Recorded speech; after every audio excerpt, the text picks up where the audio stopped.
kind of information to come through. It was really scary. And so they have to discredit it to just keep their own safety. So we understand that. So tell us, Catherine, tell us about, first of all, you brought in that book on Edgar Cayce, which I just love, the fact that you did that. And you didn't know I was doing Edgar Cayce. And no, I didn't.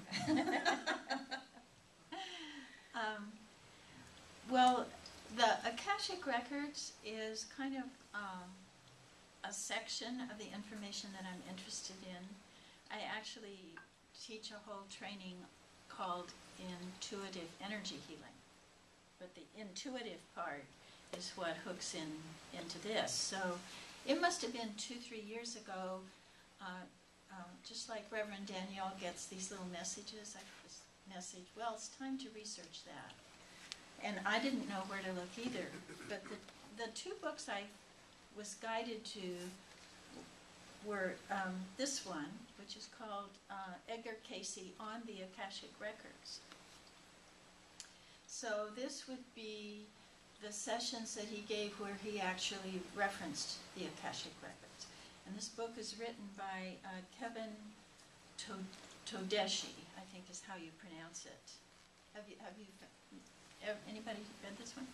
No, but what are Akashic Records? I'll get to that in just a minute. That's her topic. Just a minute.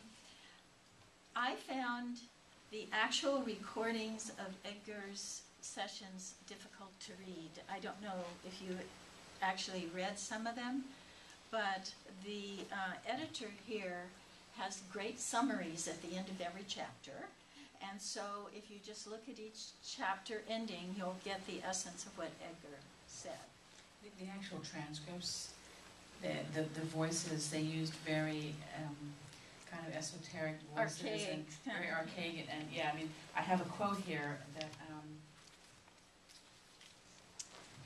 this was how they described reincarnation. In this we see the plan of development of those individuals set upon this plane, meaning the ability to enter again into the presence of the Creator and become a full part of that creation. Insofar as this entity is concerned, this is the third appearance on this plane, and before this one as the monk.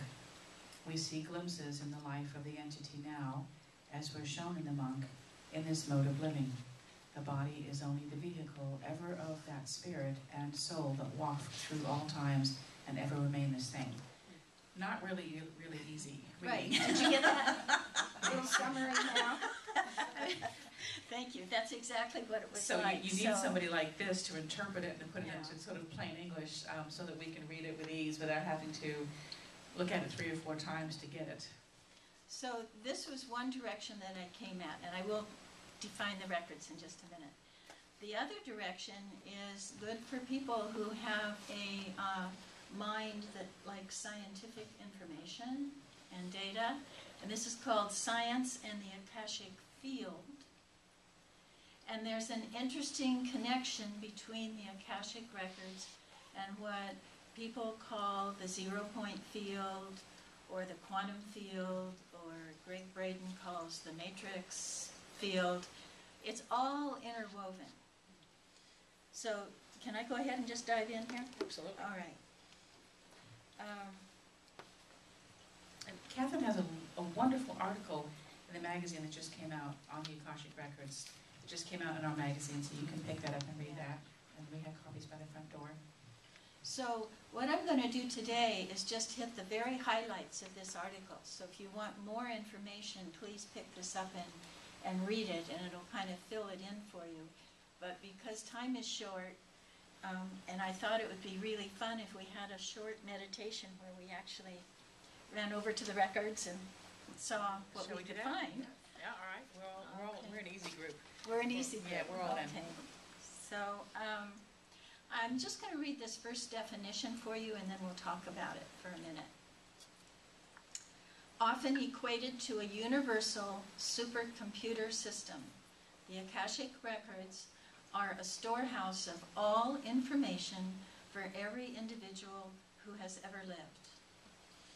Wow.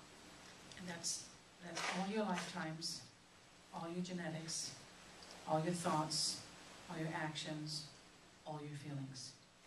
Everything in the Akashic Records is recorded. And so when you have practitioners that do work in the Akashic Records, it's a marvelous place to go to get answers. Yes, right. And one thing that was a little unsettling for me at first was to realize the thoughts are recorded as well as the actions. Oh well, all right. That was a little disarming, isn't it? The word Akasha is a Sanskrit word, and it means boundless space. And the Akashic record information is stored and transmitted by patterns and waves of energy on and through a frictionless, ether-like medium that is everywhere. Okay, so that's like the quantum field. That's like this unseen energy that those of us sitting in this room, we're all familiar with that. That isn't new for us. It is for a lot of people. So when I think of how can this information be stored in this kind of amorphous energy that we live in, I think it has to do with the level, the frequency level that it's held at. And I'm a native Southern California gal, so I don't know if you're, those of you who were around in the 50s, do you remember what it looked like when it was smoggy, on a smoggy day? Was anybody here then? You'd look out and there would be this layer of kind of gray-brown about halfway up through the sky, just sitting there. Well, I wasn't there in the Remember that? 50s, but I was born in 1960, and in the early 70s it was still like that. Yes. I remember that Do you remember you then? And you could, couldn't you could only see Saddleback Mountains on the day after it rained. And other than that, you couldn't, we see them now every day, Right. but you couldn't actually see Saddleback Mountain Range unless it rained. Then you could see it for one day while the rain cleared the smog, but there was a brown belt. Yes, yes. Okay, so that's kind of a not really nice example, but if you kind of use your imagination and think about this undefined quantum field, which is everywhere, and within this field is an infinite number of energy frequencies. You with me? So somewhere in that field is this layer or energy frequency that is almost as defined as the smog was, and within that particular frequency is held all the information. So this science person seems to think that that area is frictionless. So any energy pattern that happens once it hits that spot never goes away. That may or may not be, but certainly the information stays because someone like Edgar Cayce was able to access it. Now the other interesting thing about this information is that it's just not inert. It doesn't just sit there. It has energy to itself, and it has a kind of magnetic attraction to you. So your personal information that's stored in the Akashic records is more of an interactive arrangement between you and what has gone on for you up to this point, or in the future, depending on how you look at time. So the records are interactive. That means that they will cause you to draw to yourself those events, people, places, times that are important for you in this particular moment. So that brings us to the kind of the idea of karma. And karma, with reference to the Akashic records, is about the idea that because all the information is there for each of us, any lesson that we didn't quite finish, any homework we didn't get done in a past life, is kind of waiting for us.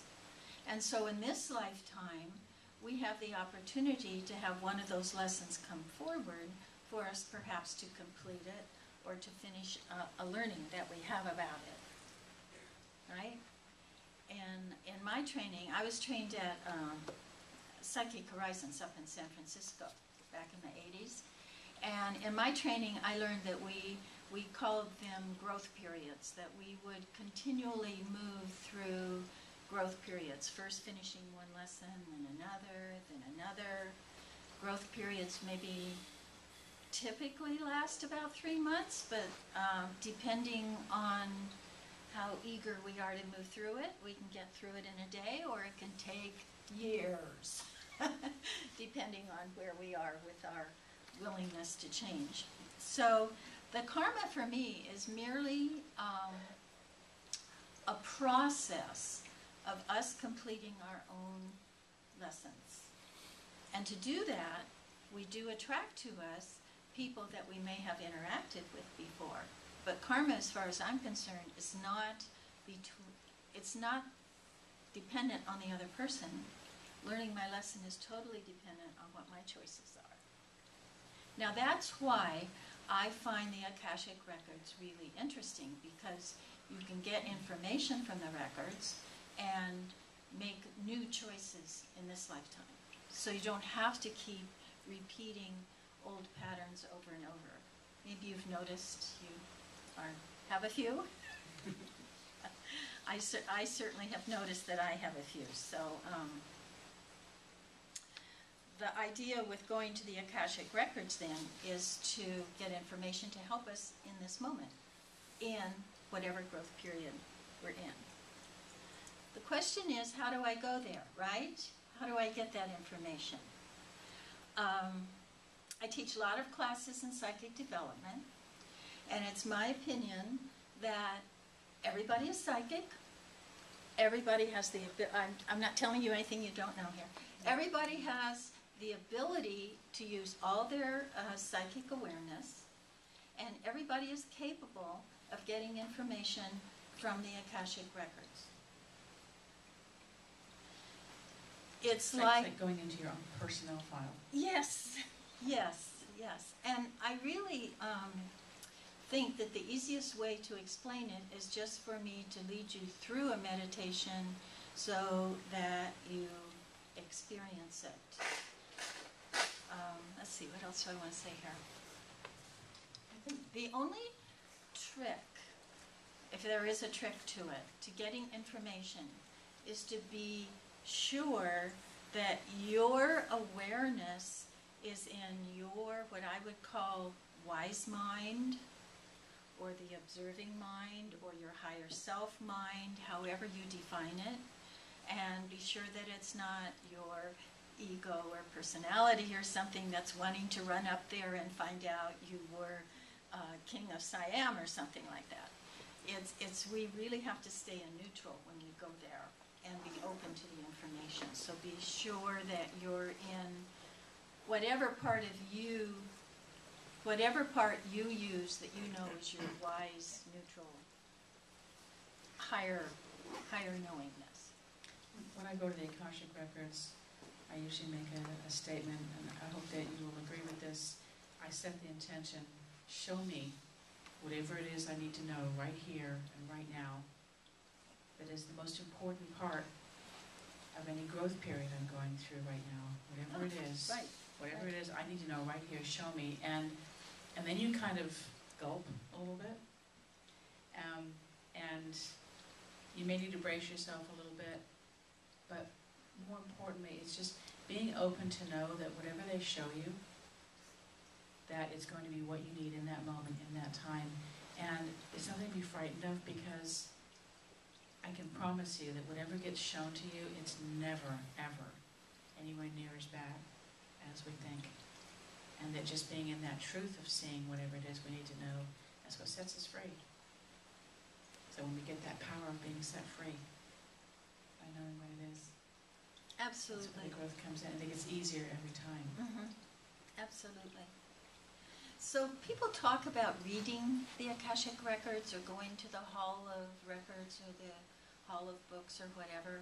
And so when you first attempt to get information, there is the expectation that you are going to close your eyes and see behind your eyes a total printed page like this, and you're just going to be able to read it. But that isn't exactly how it works for most people. It may work that way for a very few. But for most people, the way you get your information from the records is the same way you get information through what I would call extrasensory perception. It's the same way you get information if you were asking for guidance, if you were giving a reading. And we all receive our information slightly differently. How many people see colors sometimes? Do you see colors? All right. Does anybody hear sounds or even fragrances? You know, the rose in the room or the cigar smell or whatever it is. How about gut level feelings? Anybody get gut level feelings and you kind of know from here? And then there's heart-centered feelings where you know from here. Anybody get heart-centered feelings? Yes. And then who has just an inner knowing? It's like you can't say how you know, you just know it. Right. So all those are ways that you get information from the Akashic records. And the other thing that I would share with you is when we do this little short meditation, the part of you that's going is a part of your consciousness. It's not that you're leaving your body. It's not that your light body is drifting off like in, what's it called, astral travel? You're here, your light body's still here, but you're sending a part of your consciousness to that frequency.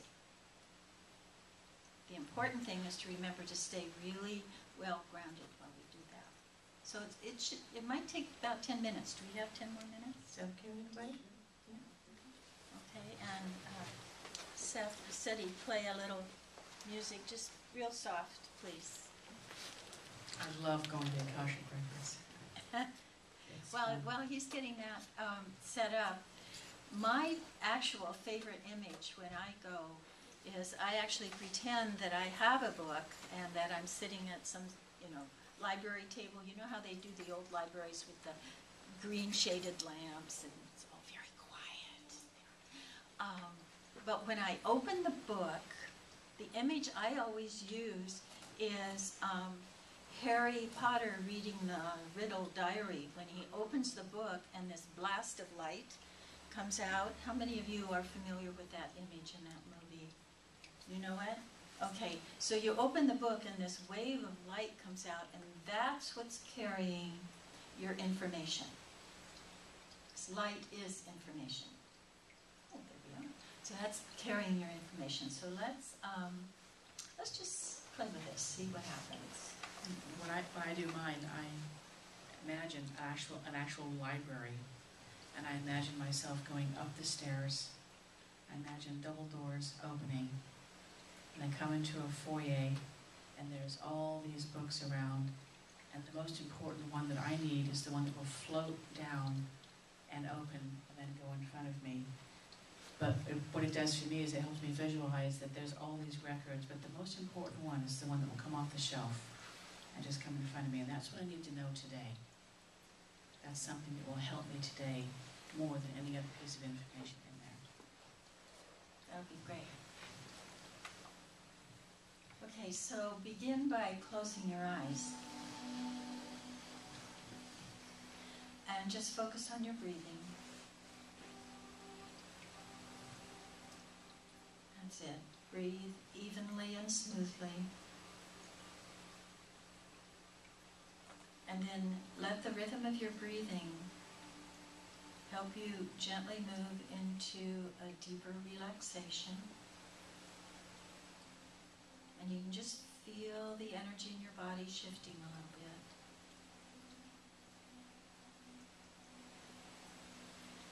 And then we can affirm, if you are willing, that we're filled, surrounded and guided by the wisdom and light of unconditional love.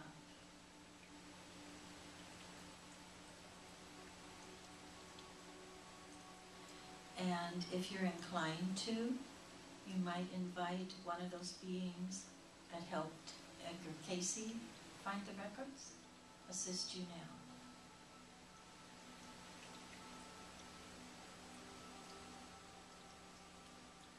And then set your intention that you're going to be given some information or some understanding that is important for you at this moment in this growth period.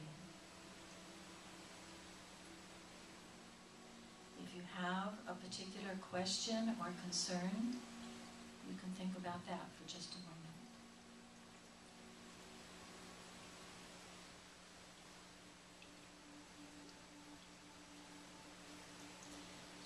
Imagine that your consciousness is standing in a circular room filled with golden light with a crystal dome ceiling. And there's many doors around the edge of the room. Over one door, written in golden letters, it says, "To the Akashic Records," and the door is open.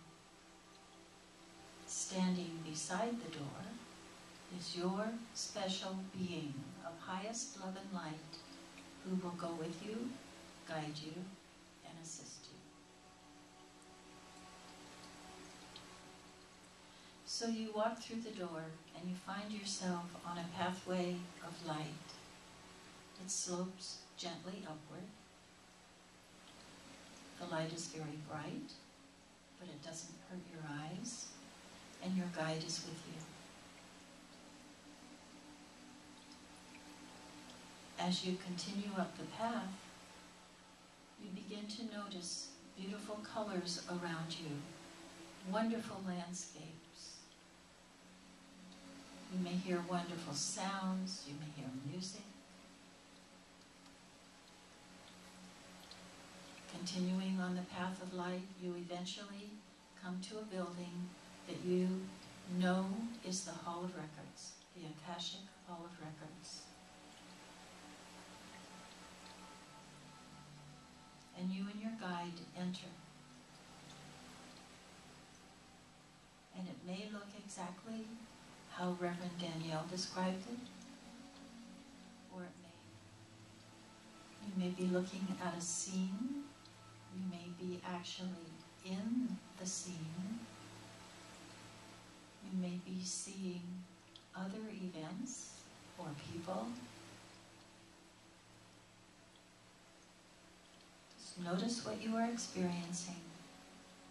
Relax. Move through your daydream.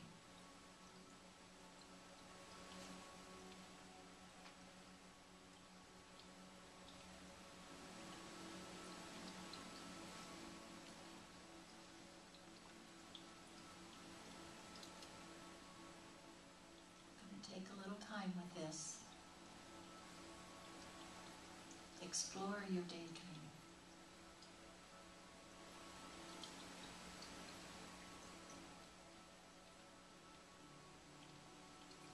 Remember that your guide is with you and you are perfectly safe.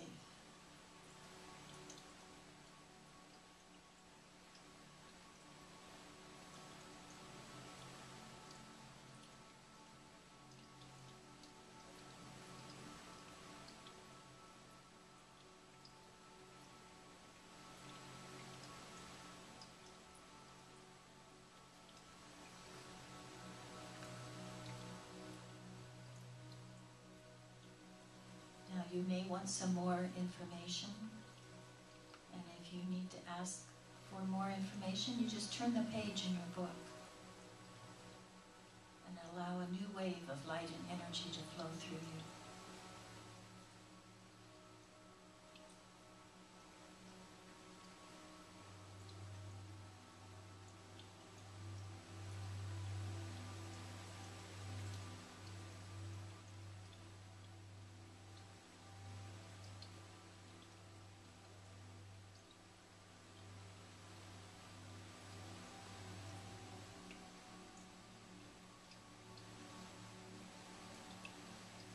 you are receiving more information than you can be consciously aware of in this moment.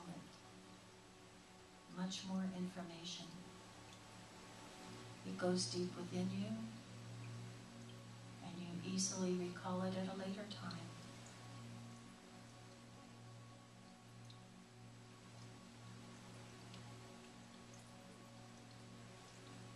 So now your guide reminds you that it's probably time to leave the Hall of Records.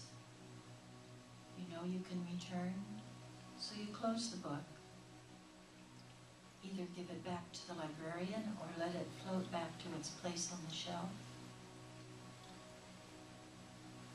And with your guide accompanying you, return back down the path of light.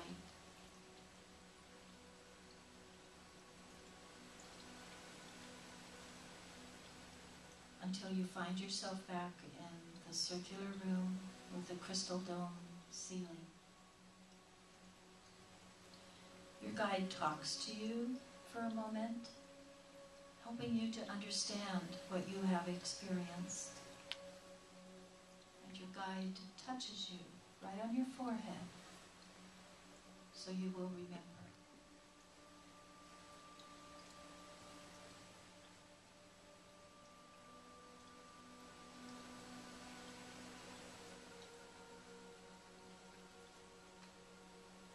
Gradually become aware of your own physical body, of your consciousness here within your physical body. Become aware of the chair you're sitting on, the feet on the floor. Acknowledge that gentle tugging of the earth beneath you.